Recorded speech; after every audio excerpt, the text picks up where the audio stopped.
केंद्रीय शिक्षा मंत्री धर्मेंद्र प्रधान ने तमिलनाडु के मुख्यमंत्री स्टालिन को जवाबी चिट्ठी लिख दी है। धर्मेंद्र प्रधान ने चिट्ठी में समग्र शिक्षा अभियान के लिए फंड पर जवाब दे दिया है। धर्मेंद्र प्रधान ने चिट्ठी में लिखा कि राष्ट्रीय शिक्षा नीति 2020 का लगातार विरोध हुआ। तमिलनाडु के छात्रों, शिक्षकों, शैक्षणिक संस्थानों को इसका नुकसान हो रहा है।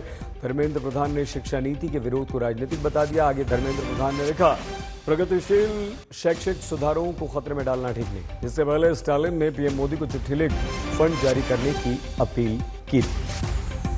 पीयूष मिश्रा हमारे संवाददाता हमारे साथ हैं।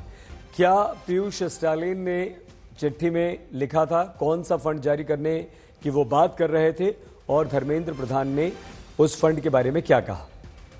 जी देखिए, आपको बता दें कि समग्र शिक्षा अभियान है, केंद्र सरकार की ये नीति है और इसके तहत दरअसल ये कहा जा रहा था कि समग्र शिक्षा अभियान का जो फंड है वो तमिलनाडु में उसको रिलीज नहीं किया जा रहा था और इसीलिए एक चिट्ठी लिखी गई थी स्टालिन के द्वारा पीएम नरेंद्र मोदी को। और उस चिट्ठी में कई सारी बातें कही गई कि जो आप केंद्र सरकार जो है वो अपने हिसाब से चीजें इम्पोज करना चाहती है, अपने हिसाब से जो है फ्री लैंग्वेज पॉलिसी जो है उसको इम्पोज करना चाहती है। लेकिन अब उस चिट्ठी के एवज में केंद्रीय शिक्षा मंत्री धर्मेंद्र प्रधान ने पत्र लिखते हुए साफ ये कहा कि जिस तरह की बातें स्टालिन ने अपने पत्र में कही है वो फेडरलिज्म के खिलाफ है, यानी कि जो राज्य और केंद्र का जो रिश्ता होता है उसके खिलाफ है। साथ ही साथ उन्होंने ये भी कहा कि न्यू एजुकेशन पॉलिसी जो कि कई नॉन बीजेपी रूल स्टेट्स में इम्प्लीमेंट की जा चुकी है वो अब तक नहीं की गई है और इससे काफी नुकसान जो है वो वहाँ के छात्रों को, तमिलनाडु के छात्रों को हो रहा है। तो राजनीति इस पूरे मामले में